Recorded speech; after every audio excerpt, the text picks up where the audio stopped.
अस्सलामु अलैकुम व रहमतुल्लाह व बरकातुह। आज हम उस पवित्र और बरकत वाली जमीन के बारे में बात करेंगे जिसे इस्लामी तवारीख और हदीस में मुल्क शाम के नाम से जाना गया है और जिसे आज दुनिया सीरिया के नाम से पहचानती है। ये वही जमीन है जिसे खुद हुजूर सल्लल्लाहु ताला अलैहि वसल्लम ने बरकतों वाली जमीन कहा था। यह वह सरजमी है जो नबी करीम सल्लल्लाहु ताला अलैहि वसल्लम के सहाबा की कुर्बानियों और जद्दोजहद से महकती है और कयामत से पहले होने वाले अहम और ऐतिहासिक वाकयात की गवाह बनेगी। इस वीडियो में हम समझेंगे कि मुल्क शाम का इस्लाम से क्या गहरा रिश्ता है, वहां की ऐतिहासिक घटनाएं और वर्तमान हालात, और यह भी जानेंगे कि उम्मत को इससे क्या सीखा जा सकता है। इसके साथ ही हम उन हदीसों का भी अध्ययन करेंगे जो इस सरजमीन के भविष्य की ओर इशारा करती हैं और वह नसीहतें जो हमारे रासूल सल्लल्लाहु ताला अलैहि वसल्लम ने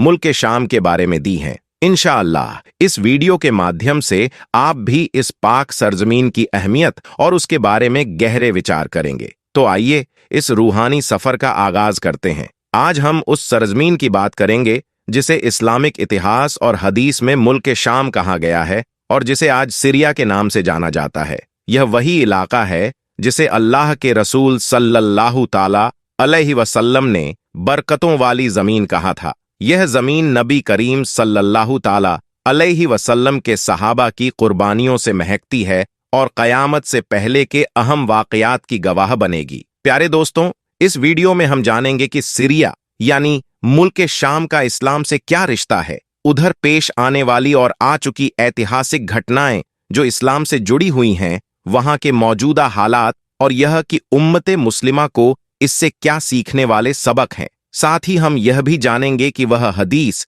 जो इस सरजमीन के भविष्य की तरफ इशारा करती है और प्यारे आका सल्लल्लाहु ताला अलैहि वसल्लम ने इस मुल्क शाम यानी सीरिया के बारे में क्या इरशाद फरमाया था। तो चलिए इस रूहानी सफर को शुरू करते हैं। दोस्तों, सीरिया का इस्लाम में एक खास मुकाम है।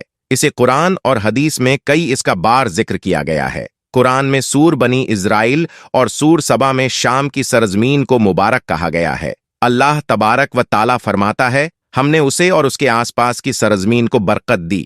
यह इलाका हजरत इब्राहिम अलैहि सलाम, हजरत मूसा अलैहि सलाम, हजरत ईसा अलैहि सलाम और भी नबियों से जुड़ा हुआ है। हजरत ईसा अलैहि सलाम और हजरत जकरिया अलैहि सलाम ने यहीं पर दावत दी थी। रसूल अल्लाह सल्लल्लाहु ताला अलैहि वसल्लम ने इरशाद फरमाया, या अल्लाह हमारे शाम और हमारे यमन में बरकत दे। हजरत मोहम्मद मुस्तफ़ा सल्लल्लाहु ताला अलैहि वसल्लम का एक और फरमान है, जब फितना फैले तो शाम यानी सीरिया की ओर रहो, क्योंकि यह जमीन अल्लाह की चुनी हुई जमीन है और वहां के लोग उसके चुने हुए बंदे हैं।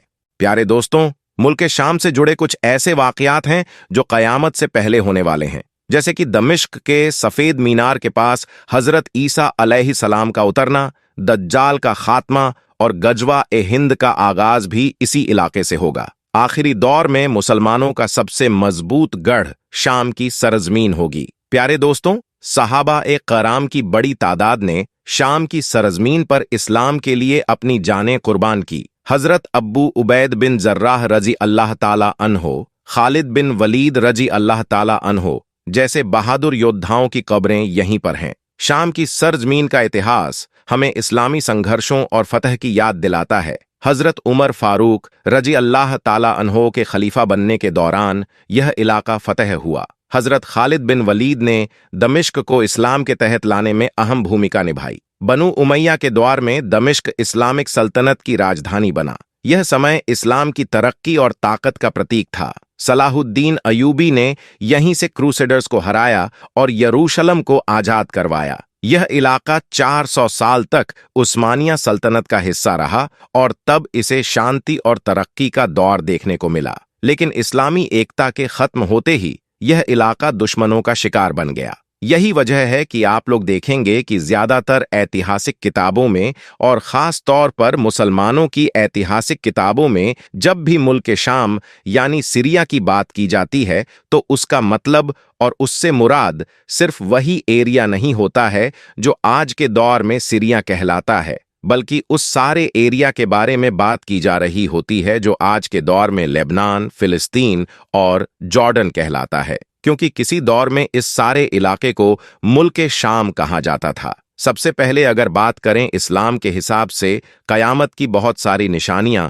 इस देश के साथ जुड़ी हुई हैं। मिसाल के तौर पर हजरत ईसा अलैहिस्सलाम का नुज़ूल भी इसी देश के मशहूर शहर दमिश्क की एक जामा मस्जिद के मीनार पर होगा। हजरत इमाम मेहदी भी मदीने से इसी इलाके की तरफ हिजरत करेंगे और जहां पर पहुंचकर वह मुसलमानों की लीडरशिप भी संभालेंगे। और दज्जाल जैसी भयानक और खतरनाक ताकतें भी इसी इलाके में आकर ही दम तोड़ेगी। यह इलाका इस्लाम के नजरिए से कितना ज्यादा अहम है, इसका अंदाजा इस बात से भी लगाया जा सकता है कि आखिरी पैगंबर हजरत मोहम्मद सल्लल्लाहु ताला अलैहि वसल्लम ने ना सिर्फ इस इलाके के लिए दुआ की थी, बल्कि एक बार तो अपने सहाबा से यह भी फरमाया था कि अगर अहले शाम में फसाद बर्पा हो जाए तो फिर तुम में भी कोई खैर नहीं है। यही वजह है कि आज के बहुत सारे मुस्लिम स्कॉलर्स मिडिल ईस्ट में जो फसाद चल रहा है और मुस्लिम दुनिया जो अपना बुरा दौर देख रही है, इसके पीछे एक बड़ी वजह सीरिया में होने वाला फसाद भी बताते हैं।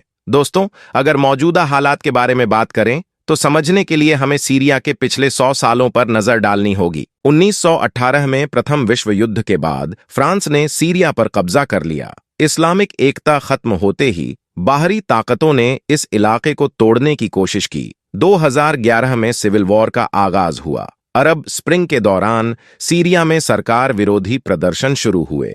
बशर अल असद की सरकार और विरोधी गुटों के बीच यह प्रदर्शन खूनी जंग में बदल गया। ईरान और रूस असद सरकार का समर्थन कर रहे हैं, जबकि अमेरिका और उसके सहयोगी विद्रोही गुटों का साथ दे रहे हैं। तुर्की और कुर्द गुट भी अपनी जमीन के लिए लड़ रहे हैं। इसका नतीजा यह हुआ कि लाखों मुसलमान शहीद हुए और करोड़ों लोग बेघर हुए। इस्लामी एकता की कमी का नुकसान आज भी मुसलमान भुगत रहे हैं। दोस्तों, रसूल अल्लाह सल्लल्लाहु ताला अलैहि वसल्लम ने हमें फितने और आखिरी दौर के बारे में आगाह किया था। हदीस में जिक्र है कि आखिरी जंग से पहले शाम से एक आग उठेगी जो पूरी दुनिया में फैल जाएगी। मौजूदा हालात को देखकर लगता है कि यह आग सीरिया के संघर्षों से जुड़ी हो सकती है। आपसी फूट और बाहरी ताकतों पर डिपेंड होना, कुरान और सुन्नतों से दूरी और इस्लामी एकता की कमी, ये सारी मुसलमानों की कमजोरियां हैं। यही वजह है कि वहां पर यह सब कुछ हो रहा है। मुसलमानों को फितने से बचने के लिए कुरान और हदीस की रोशनी में अपने अमल सुधारने होंगे।